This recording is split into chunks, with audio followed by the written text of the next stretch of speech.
Señoras y señores, bienvenidos, muy buenas noches. Gracias por recibirnos y por acompañarnos. Esto es La Silla Roja, este espacio abierto al diálogo, a la crítica, al análisis, a la reflexión.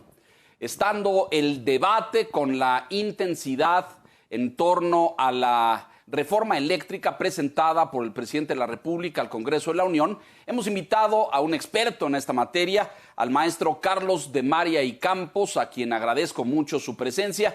Él es abogado, es consultor, es analista, es catedrático, maestro de Derecho Energético en la Universidad Panamericana de México, maestro de financiamiento de proyectos en la maestría de Derecho en la misma universidad y además maestro invitado en la Facultad de Derecho en la Universidad de Cambridge, Inglaterra, en la especialidad justamente de Derecho Energético. Así es que, maestro de María, le agradezco mucho que esté con nosotros el día de hoy y nos permita este diálogo y este análisis. Muy buenas noches.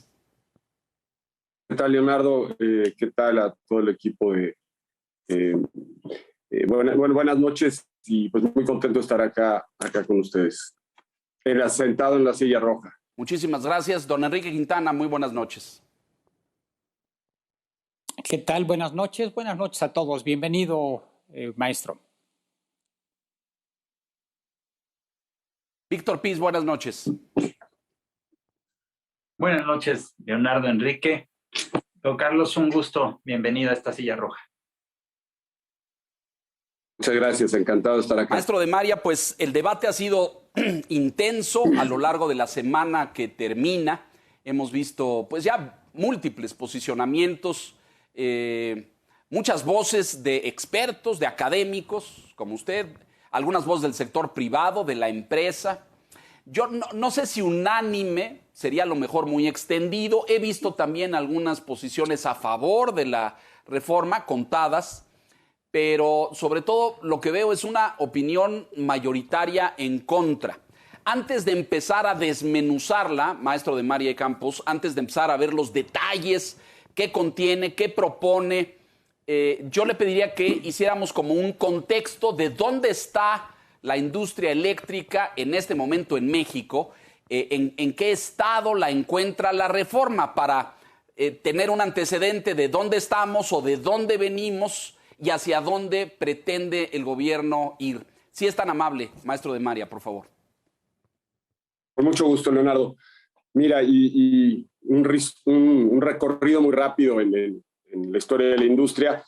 Tuvimos una estructura de un monopolio estatal durante varias décadas, con las limitaciones naturales que presentan los monopolios, ¿no? Los monopolios en principio se regulan y se tratan de limitar porque afectan a los consumidores. Además de que pueden desplazar a los distintos participantes, el efecto final es una afectación de los servicios o de la provisión de bienes para los consumidores. Es una industria que avanza muy rápido tecnológicamente, requiere mucho capital y el mundo entero ha migrado hacia una estructura mucho más moderna. En 2013 se aprueba una reforma a nivel constitucional que da un viraje de 180 grados a la estructura de la industria y abre la participación a los distintos sectores de la sociedad, el sector social, el sector privado, en las actividades de la industria, con la única excepción de las actividades de transmisión y distribución y la planeación del sistema eléctrico, que quedan en manos del Estado. Estas actividades obviamente tienen una relevancia muy grande, son las que permiten que se transporte y que llegue la electricidad a los distintos puntos de consumo, y por esa razón queda en manos del Estado, ¿no? Se desarrolla una regulación muy compleja, se busca crear un nuevo mercado donde concurran generadores, consumidores, suministradores, comercializadores. Se promueve la competencia, ¿no? Hay una gran participación de distintos actores, todo tipo de empresas que participan en la industria. Se promueve el desarrollo de las energías limpias, derivado también de los compromisos internacionales que México ha asumido con el mundo entero, y obviamente resultado de una preocupación muy grave de lo que está provocando el calentamiento global, ¿no? En esa nos encontramos. La reestructuración de una industria con estas magnitudes pues requiere de tiempo, ¿no? La regulación está lejos de ser perfecta. Hemos a lo largo de estos años descubierto algunas deficiencias y una serie de aspectos que deben mejorarse. Pero también es cierto que la nueva estructura ofrece muchísimos beneficios, ¿no? La competencia favorece al consumidor, hay opciones, los competidores pelean entre ellos para ofrecer mejores condiciones, mejores precios, y esto pues abarata los costos del servicio. Hay algunas críticas, ¿no? El rol de la comisión no es el mismo que antes, ya no es el ente monopólico, mantiene ciertas funciones, y bueno, se ha hablado mucho de que se ha debilitado. Por ahí la iniciativa hace referencia a que el propósito de esta reforma era beneficiar al sector privado y destruir a la comisión, lo cual yo creo que es equivocado, ¿no? Hay para mí un claro intento de modernizar la industria y un cambio de las funciones de los distintos actores, incluido el Estado y la comisión. Se crean con esta reforma reguladores autónomos, que es un factor fundamental para darle seguridad, imparcialidad y estabilidad a este tipo de actividades. Los reguladores autónomos precisamente mantienen esta característica de autonomía porque deben encargarse de regular mercados que funcionan con base a principios técnicos, ¿no? Ahí tenemos los bancos centrales, reguladores en materia de telecomunicaciones, de competencia, etcétera. La razón de que tienen que ser independientes es que deben alejarse de los intereses, de los vaivenes, de las ideologías, de los cambios políticos. En el momento que un regulador se contamina con elementos políticos, va a distorsionar sus decisiones y va a distorsionar las actividades del mercado, ¿no? Entonces, estos elementos pues han creado un ambiente propicio para modernizar la industria. Entonces, más o menos, esto resume en pocas palabras la situación en la que nos encontramos, ¿no? Y ante esto, bueno, viene una iniciativa que pues busca cambiar y cortar de tajo muchos de estos elementos. Prácticamente le da un golpe muy fuerte a los participantes privados, reinstala el monopolio en la empresa estatal, elimina a los reguladores y bueno, después tiene una serie de acciones transitorias que platicaremos en un momento. Ahora vamos desmenuzándolas, maestro, muchas gracias. Nos da un panorama y subrayo el tema de que usted dice que esto pues era perfectible, a lo mejor no estaba en las mejores condiciones, pero apuntaba a una industria más plural, más participativa, con mejores condiciones para el consumidor. No entiendo. Una precisión aquí, antes de escuchar a mis colegas, un tema que ignoro por completo. Antes de esta reforma del 2013, ¿no había participación privada en la generación eléctrica del país? Es decir, ningún participante privado, empresa, industria, etcétera, generaba su propia electricidad, ¿o sí había, maestro de María? Sí, gracias, Leonardo. Es muy buen punto. Creo que es importante hacer esta aclaración.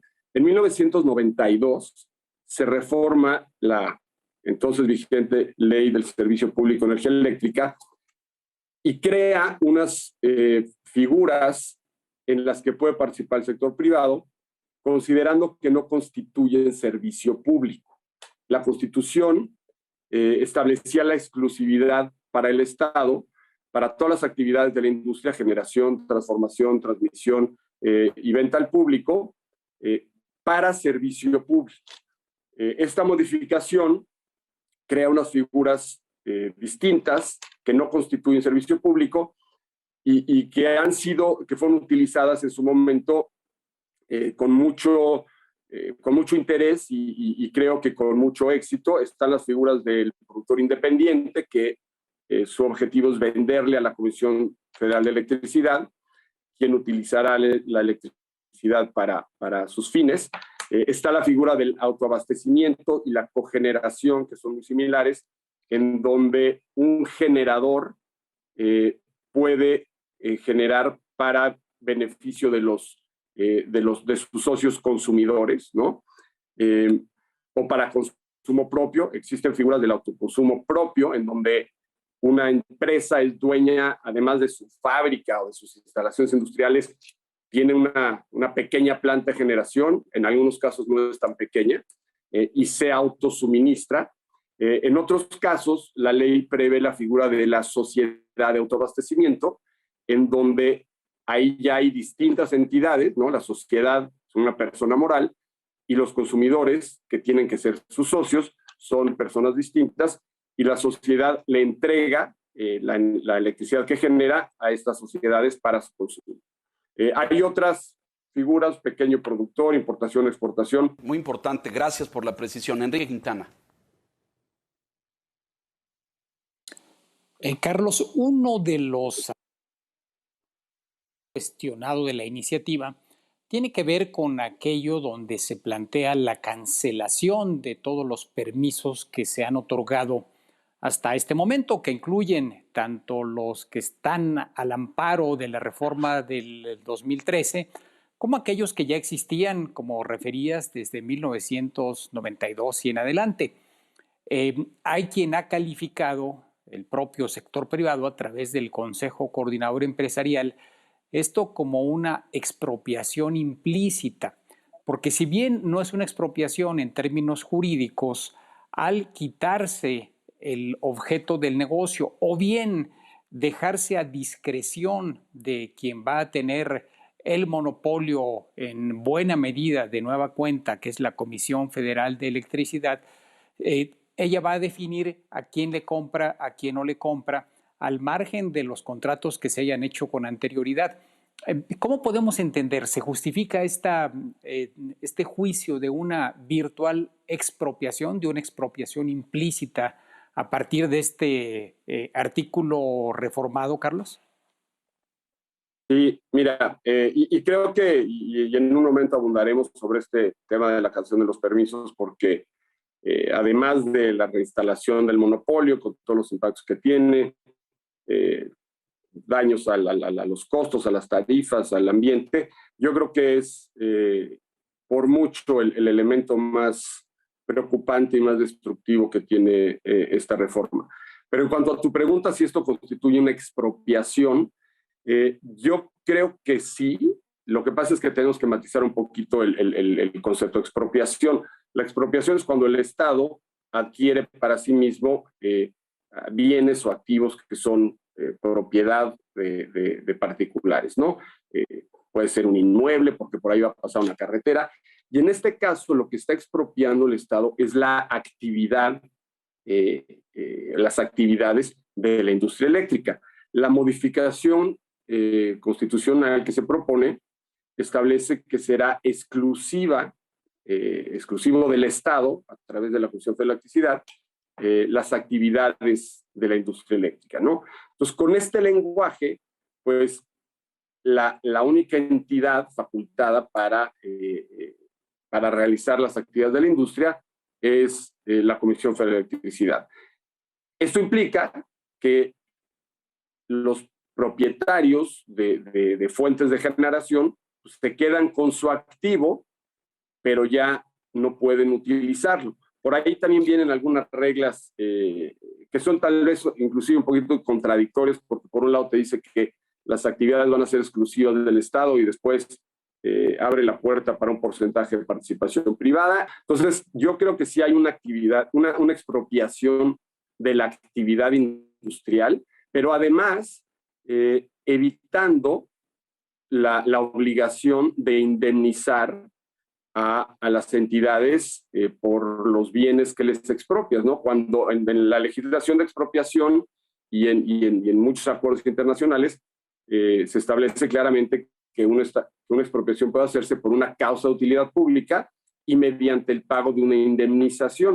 En este caso, al expropiarse la actividad. Como no estás expropiando los activos, pues no tienes que pagar esa indemnización, al menos bajo las leyes de expropiación. México es parte de muchos tratados internacionales conocidos como APIs, Acuerdos para la Promoción y Protección Recíproca de Inversiones, en donde se comprometen los países parte a proteger esas inversiones. Entre otras obligaciones, se limita esta facultad de expropiar, y la expropiación es un poquito más amplia que la simple adquisición de un activo.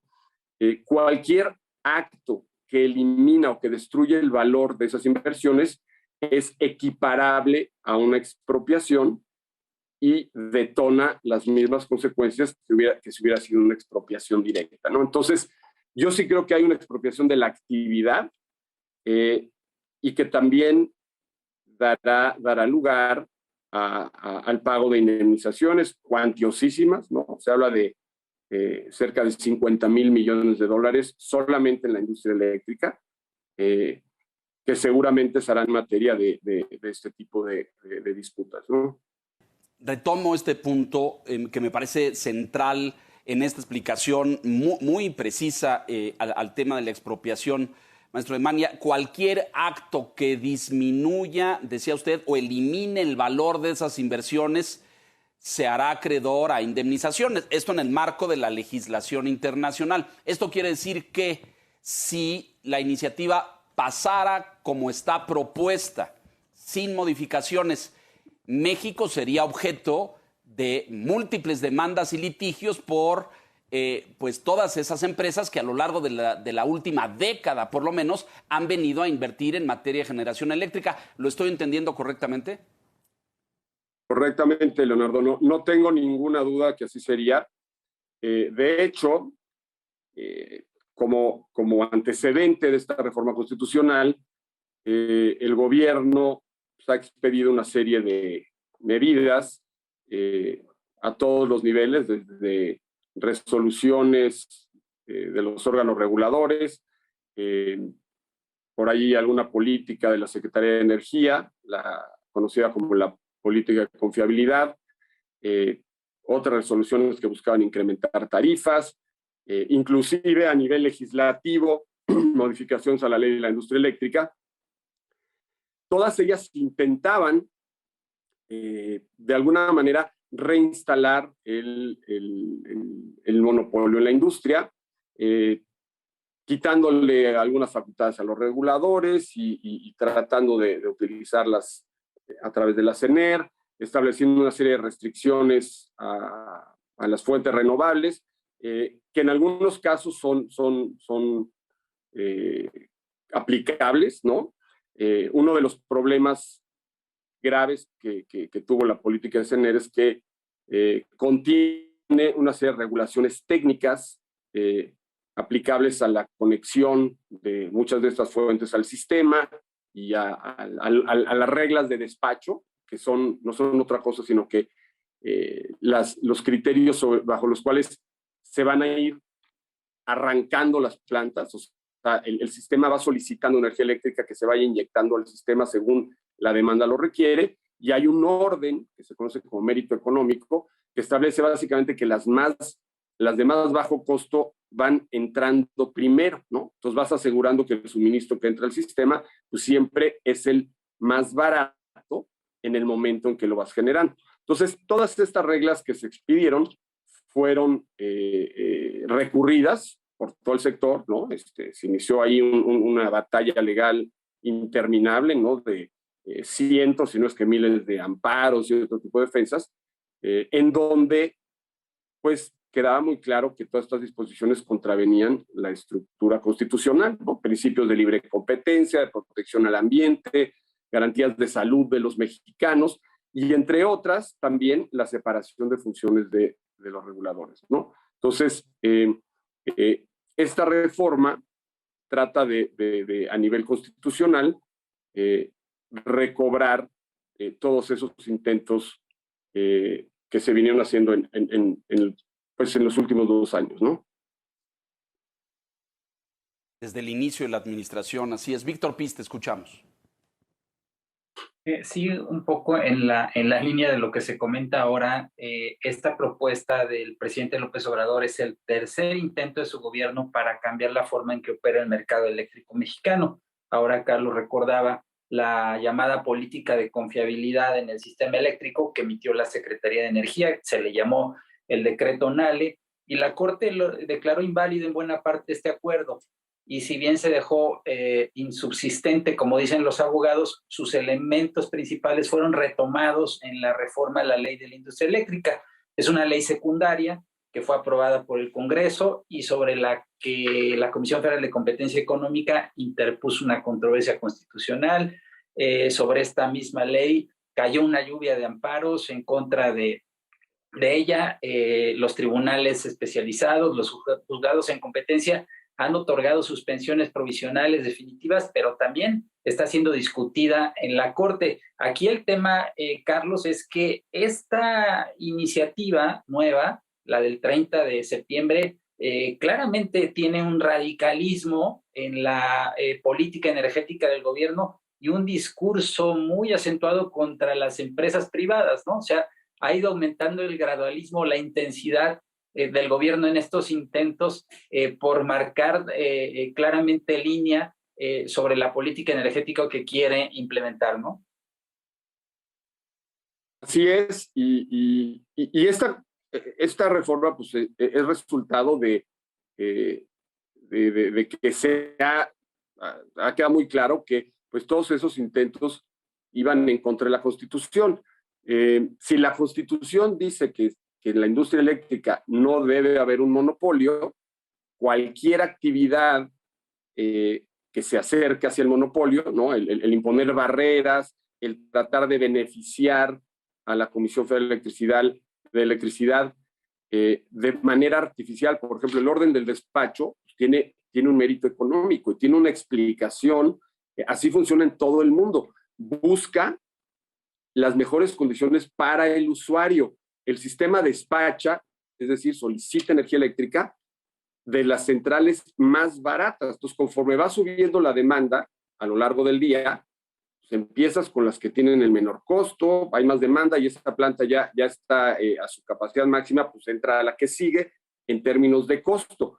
Si tú despachas primero las plantas de la comisión solamente por el criterio de que son de la comisión y después vendrán las demás, ya no importa si son más caras. Entonces, evidentemente, y esto pues, no tiene mucha complejidad, si las plantas de la comisión son más caras y son las primeras que inyectan electricidad al sistema, pues el sistema estará comprando energía eléctrica más cara.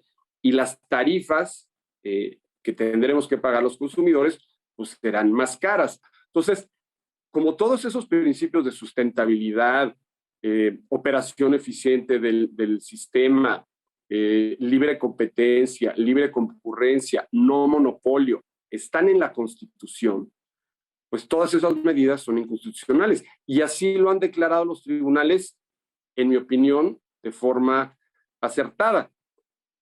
La única forma de resolver esos vicios de inconstitucionalidad pues es a través de una reforma a la Constitución, ¿no? Por eso, todos esos intentos que tenían un carácter monopólico, pues para que no sean inconstitucionales, tienes que establecer la estructura monopólica nuevamente en la Constitución, ¿no? Todos recordamos el pasado, cuando teníamos monopolios en los servicios de teléfono, en los servicios de electricidad.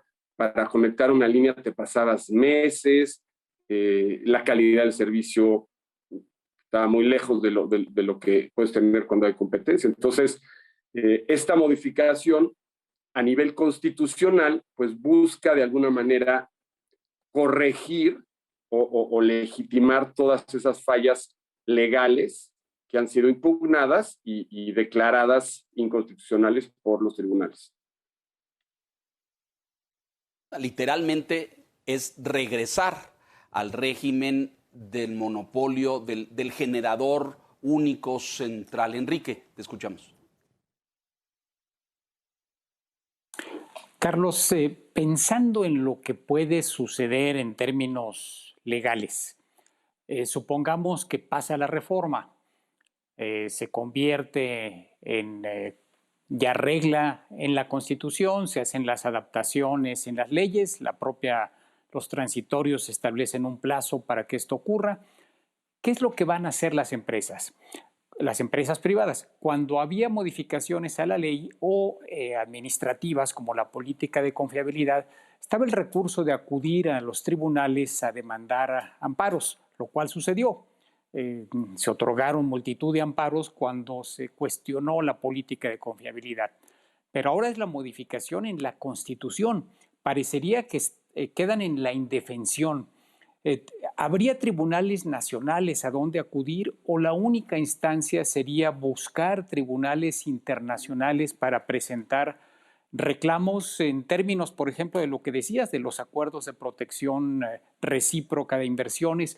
¿O cuál sería el mecanismo que podrían usar las empresas que se sintieran afectadas? Mira, yo creo que este es el tema más profundo y voy a tocar un par de puntos. Primero, lo que dices es correcto, ¿no? El amparo, que es un medio de defensa con el que cuentan los ciudadanos y que está protegido por la Constitución, se crea para proteger a los ciudadanos de actos de autoridad que son contrarios a las garantías constitucionales, ¿no? Entonces, por eso se reclama la inconstitucionalidad de la política, de las reglas, inclusive de las leyes, ¿no? Cuando una ley contradice lo que establece la Constitución, se califica como inconstitucional o anticonstitucional y el efecto es que no entra en vigor, ¿no? Se declara nula. En este caso, al tener estas nuevas reglas a nivel constitucional, pues no puedes declarar la inconstitucionalidad de la Constitución.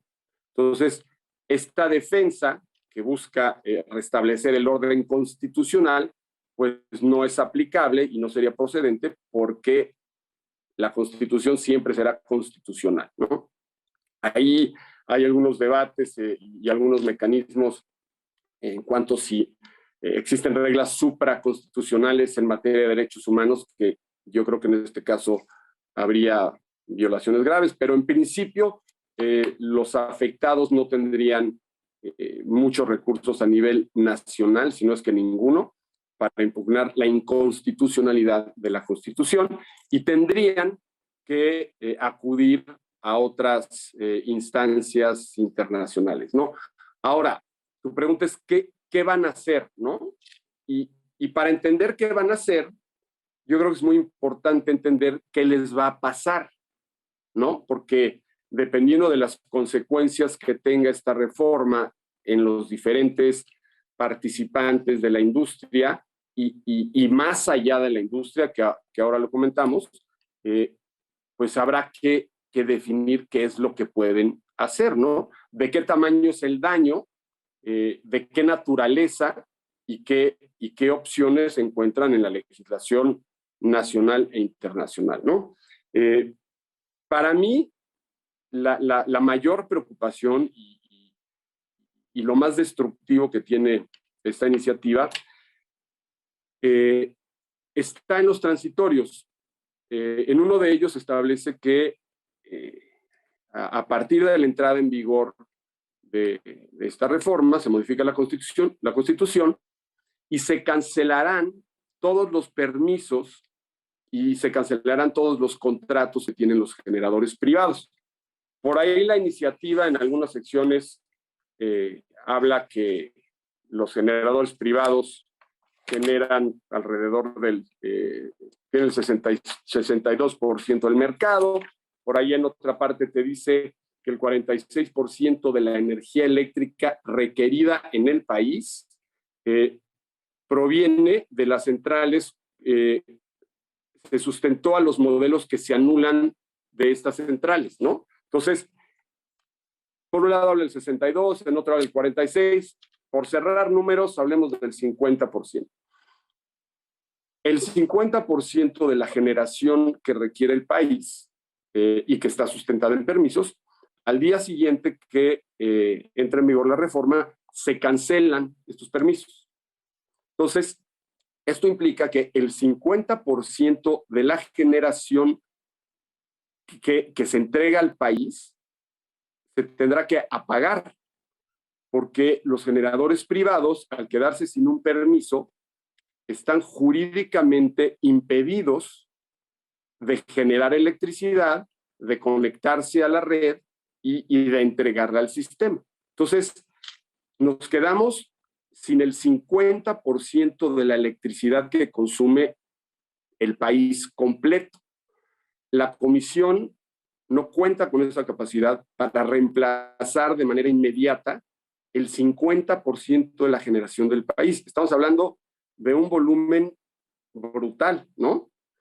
Ni con todas las plantas de combustóleo, de gas, de diésel, de coque, de carbón, de lo que se nos ocurra, hidroeléctricas, alcanza para satisfacer toda la demanda del país si eliminas el 50% de la generación. La consecuencia es que esto va a traer un apagón, ¿no? Y por hablar de números cerrados, estás hablando que el 50% del territorio nacional se quedaría sin generación.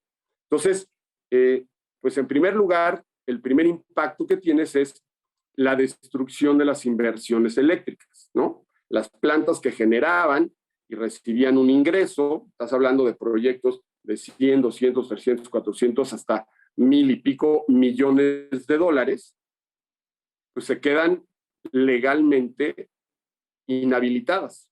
Ahí están, pero no pueden, no las puedes encender, no las puedes echar a andar, ¿no? Esas inversiones se van a perder, porque la única manera de recuperarlas es pues, a través de la venta de sus diferentes productos al sistema, ¿no?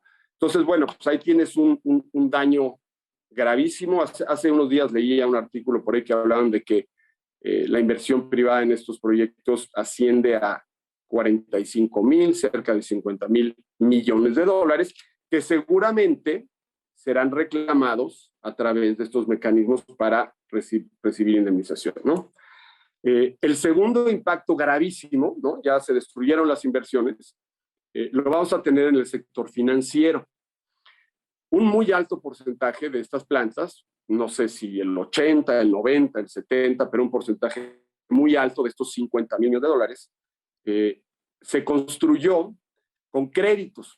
Es una práctica mundial por el volumen de estas inversiones y por los riesgos que implica su operación, que los desarrolladores pidan créditos para financiar las obras, y esos créditos se van a pagar única y exclusivamente con los recursos que generan estas plantas, ¿no? No hay garantías. Los dueños te dicen, le dicen al banco, yo te doy en garantía el proyecto. Ahí están los fierros, el terreno, los flujos, los derechos de cobro. Si el proyecto genera dinero, pues de ahí te pago los créditos, y si no genera, pues perdimos todos, ¿no? O sea, el banco toma el riesgo del proyecto. En el momento en que estos permisos se cancelan y los proyectos dejan de entregar electricidad y por lo mismo de recibir dinero, ya no le van a poder pagar a los bancos. Y estás hablando de financiamientos otorgados por la banca internacional, ¿no? Está la banca de desarrollo de muchos países que usan dinero de sus contribuyentes. Está el Banco de Comercio Exterior, los Exim Banks de Japón, de China, de Corea, de Alemania, de España, de Francia, de Canadá, de Estados Unidos, por mencionar algunos. Estos bancos no van a recuperar sus créditos otorgados al sector eléctrico. Está la banca nacional, ¿no? Tanto comercial como desarrollo, lo mismo, ¿no? Hay bancos que cada banco puede tener portafolios de 10,000 millones que no van a recuperar. La banca de desarrollo, que presta dinero público, ¿no? De los contribuyentes cumplidos mexicanos, que ha otorgado también créditos por decenas de miles de millones de pesos, pues se quedarán también sin pagar. Las Afores, muchas de las Afores, mucho del dinero que se ha invertido en el sector eléctrico proviene de las Afores, que son los ahorros de los trabajadores mexicanos que también se van a esfumar, ¿no? Entonces, el impacto al sector financiero es gigantesco, ¿no? Pero tienes, en mi opinión, un daño todavía más grave. Al desabastecer el 50% de la generación en todo el país, pues la planta industrial del país no va a tener electricidad. Entonces vas a tener que apagar las plantas automotrices, las siderúrgicas, las mineras, la industria aeronáutica que se ha venido a establecer a México, los electrodomésticos, o sea, dependerá dónde estén, pero hay si tú ves muchas de las empresas que consumen a través de estos esquemas privados, pues están todas las automotrices, vamos, el sector industrial ha buscado opciones de energía eléctrica limpia, porque muchos tienen compromisos también a nivel políticas de sus empresas, y energía más barata, porque la energía eléctrica es un insumo importantísimo en el costo de los productos, que los hace competitivos. Pues no solo ya no van a ser competitivos, no va a haber productos, porque las plantas industriales, sin este 50% de suministro, no tendrán luz, ¿no? Entonces, el impacto que tiene en la economía nacional, en los empleos, porque al destruir las inversiones eléctricas que emplean a varios miles de mexicanos, pues esos miles de mexicanos se quedarán sin trabajo en el sector eléctrico, pero al dañarse las otras industrias porque no van a tener electricidad para funcionar, pues tendrán que disminuir sus operaciones o de plano cerrar, ¿no? Y eso va a tener un impacto exponencial en los empleos, ¿no? Entonces ya el efecto dominó, ya le pegaste a la industria eléctrica, pero la industria eléctrica es el insumo más elemental para cualquier actividad en el país. Si la cortas a la mitad, pues ya el efecto dominó te va a tirar muchas de las actividades económicas e industriales, comerciales, sector turismo de todo el país, ¿no? Entonces, ahí hay un impacto que yo creo que es incalculable. Por otra parte, la violación que esto representa para los acuerdos internacionales, pues es muchísimo más grave que las que se habían alegado cuando se publicaron la política de CENER, las resoluciones ahí del SENACE y de la CRE y las que se han impugnado, inclusive los cambios a la ley de la industria eléctrica, ¿no? Este es un cambio fundamental. O sea, no estoy limitando la interconexión de las fuentes intermitentes al sistema. Estoy desapareciendo por completo toda la inversión en la industria. Entonces, empresas canadienses, empresas americanas, empresas japonesas, empresas del país que me digas que tienen invertidos miles de millones de dólares en esta industria y que los verán totalmente desaparecidos, pues van a reaccionar en la misma medida, ¿no? O sea, si había preocupación en cuanto a si se violaban los TLCs con las reglas anteriores que eran muy limitadas, pues aquí yo creo que estamos hablando de una violación masiva de estos acuerdos, ¿no? ¿Qué puede pasar cuando hay una violación tan grave a los acuerdos de inversión? Pues vendrán indemnizaciones. Seguramente muchos de los participantes, si no es que todos, van a acudir a los tribunales arbitrales internacionales a reclamar el pago de sus inversiones, ¿no? Pero mucho más grave, la violación no de los tratados de inversión, sino de los tratados de libre comercio, podrían dar lugar a la suspensión de los beneficios o inclusive a la terminación de los acuerdos. O sea, un país que recibió un impacto, ¿no? Sus inversionistas, a quienes se les ofreció trato nacional, protección a sus inversiones, y de pronto, de manera súbita, ven destruidos miles de millones de dólares, probablemente su reacción sea la de suspender los beneficios de los tratados. ¿Y eso qué implicaría? Pues que ya no estamos hablando de la industria eléctrica, los coches que se fabrican en México ya no los vamos a poder exportar a Estados Unidos, a Canadá. Muchas de las inversiones que vienen de otros países, ahí están las Toyotas, Nissan, Mercedes, etcétera, una serie de inversiones muy grandes de otros países que vinieron a México, porque en México se les ofrecían las condiciones para brincar a otros mercados muy atractivos. Entre otras condiciones que se les ofrecían era acceso a distintas opciones de energía eléctrica, pues muy probablemente pidan la terminación o la suspensión de sus beneficios. Entonces, ya no vamos a poder exportar coches, productos agropecuarios, electrodomésticos. Estás hablando que el efecto dominó va a destruir el avance, la integración de México en la comunidad económica internacional que se ha venido trabajando por décadas. O sea, el impacto que puede generar esta reforma, en mi opinión, desde el punto de vista estrictamente jurídico, es apocalíptico. Y entonces, pues tu pregunta, ¿qué harán las empresas ante este daño? Pues dependerá del daño que reciba cada una. Aquellos que claramente vieron destruidas sus inversiones, reclamarán las indemnizaciones. Aquellos que de forma indirecta, por no tener electricidad, tengan que apagar sus máquinas y pierdan su inversión en la industria automotriz, turística, aeronáutica, etcétera, seguramente buscarán mecanismos de recuperación similares, ¿no?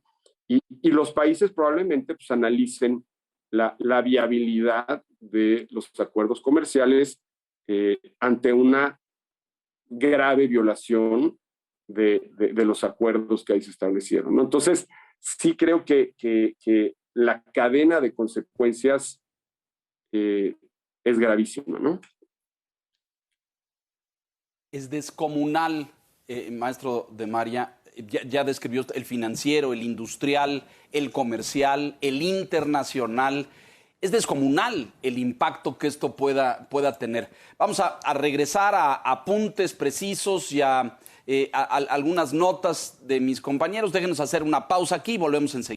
Estamos de regreso en La Silla Roja con el maestro Carlos de María y Campos. Nos quedan 10 minutos, señores, les pido seamos muy puntuales para sacarles el mayor provecho. Víctor, adelante. Y además de este escenario de que si se aprueba la reforma, las empresas ya no tendrían oportunidad de impugnar en el Poder Judicial y les quedaría el recurso al reclamo de indemnizaciones bajo diversos mecanismos legales en el ámbito internacional.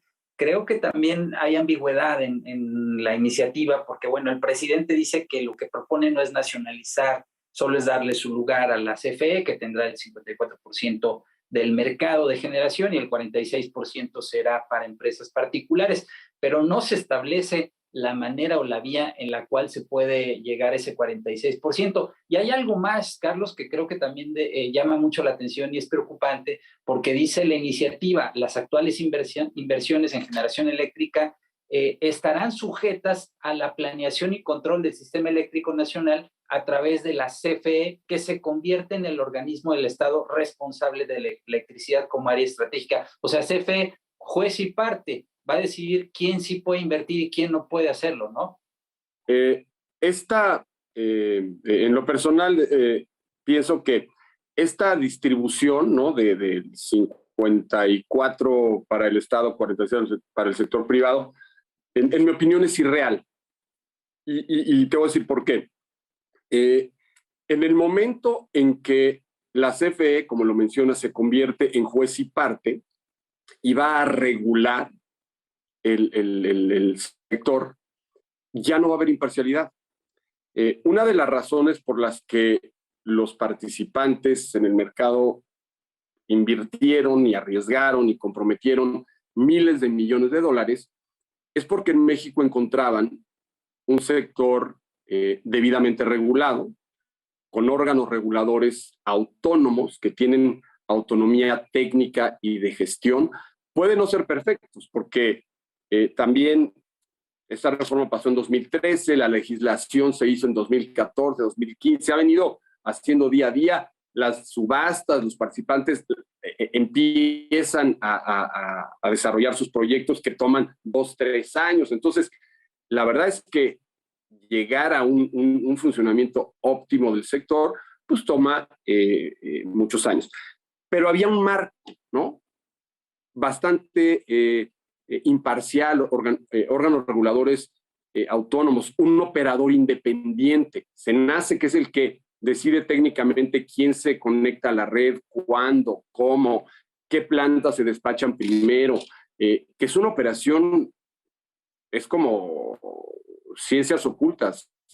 La operación que hace el SENACE es súper técnica, basada en principios científicos, ¿no? Por eso es un operador independiente, porque en el momento que tú metes un elemento político y dices, tú vas primero, ¿por qué? Porque yo digo, porque la política refleja ideas y filosofías y ideologías, no el orden el que debe despacharse una planta, ¿no? Entonces, en México había elementos objetivos que le daban seguridad a estos inversionistas. Esos inversionistas y esos generadores no van a querer participar en el mercado en las condiciones que se ofrecen. Por lo mismo que tú dices, mi competidor es el mismo que me regula, pues llevo siempre todas las de perder. Entonces, no voy a arriesgar 500, 800, 1,000 millones de dólares, que además muchos de ellos son propiedad de los ahorradores o de la banca de desarrollo, que es dinero de los contribuyentes. No los voy a regar en una actividad donde sé que voy a ser tratado de forma inequitativa. Entonces, yo veo muy difícil que muchas de esas empresas quieran firmar contratos con la CFE en esas condiciones para venderle la electricidad, ¿no? Entonces, de facto, volvemos al concepto de la expropiación, yo creo que tendremos eventualmente un único suministrador, no solo un único suministrador, un único generador, operador de la red, del transporte de la electricidad y abastecedor del servicio eléctrico, ¿no? Pues lo cual nos deja en una situación verdaderamente, en mi opinión, lamentable, porque pues México ya se había incorporado a un proceso de modernización de la industria, ¿no? Que si vemos alrededor de nosotros, el resto del mundo ya cambió a ese rumbo, ¿no? Hay ciudades completas que su movilidad está planeada para ser absolutamente verde, sin emisiones, dentro de 2, 3, 4, 5 años. La industria automotriz ya va a empezar a dejar de hacer coches de gasolina, ¿no? Ya ves anunciadas inversiones de 10,000, 15,000 millones de dólares para producir exclusivamente coches eléctricos, ¿no? Entonces, este retroceso, pues yo creo que también nos separa, nos aleja del desarrollo de la industria a nivel mundial. Justamente veía yo información en preparación para este diálogo, maestro de María, y veía yo cosas en el mundo, innovación energética en Asia con hidrógeno verde, en Australia, presencia de hidrógeno en el futuro energético de los Estados Unidos, que tiene, lo hemos visto, una agenda muy ambiciosa propuesta por el presidente Biden. En la cumbre de Asia-Pacífico en este diciembre en la PAC, habrá un capítulo central sobre hidrógeno verde. Hay en estos días en el mundo un congreso mundial acerca de este tema y nosotros aquí yendo para atrás 50 años. Nos quedan 4 minutos. Enrique, Víctor, Carlos, por favor, comentarios finales y anotaciones. Sean Quintana, adelante. Bueno, realmente cuando escuchaba lo que advertías, Carlos, es de no dar crédito. No es posible que vayamos a tener una situación como la que señalas, que como bien la calificaste, sería virtualmente apocalíptica. Creo que no es exagerado en este caso el calificativo. Así que pues lo que esperamos es que a la hora de que en el Congreso se valore el efecto de esta reforma, pues se tomen en cuenta estos análisis y estos juicios. La iniciativa no es un hecho, implica cambios constitucionales que requieren mayoría calificada. Los partidos afines al presidente no la tienen en ninguna de las dos cámaras y requieren convencer o presionar a otras fuerzas políticas para que lo respalden. Esperemos que al menos en esas fuerzas políticas haya la sensatez para escuchar opiniones como la que nos acabas de expresar. Así que gracias por compartir con nuestra audiencia estos puntos de vista, Carlos. No, al contrario, muchas gracias a ustedes. Y coincido en lo que dices. No hay recursos legales en contra de una modificación constitucional. Lo hemos visto a través de la historia, las expropiaciones, pues la Constitución es la Constitución, ¿no? Así que la única forma que yo creo que existe de detener este daño descomunal a los mexicanos, al país, frente a la comunidad internacional, a nuestra economía, a nuestras fuentes de trabajo, a nuestro medio ambiente, es que, pues que los legisladores estén conscientes de estas consecuencias y que por ahí he oído que voten en conciencia, ¿no?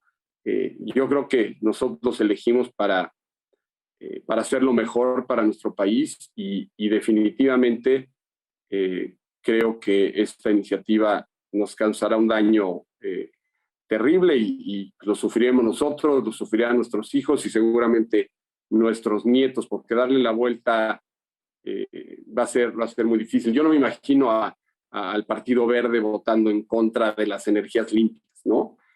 O a los mismos, no sé, el PRI votando en contra de una reforma que ellos mismos propusieron y que bueno, tiene sus imperfecciones y habrá que revisarla.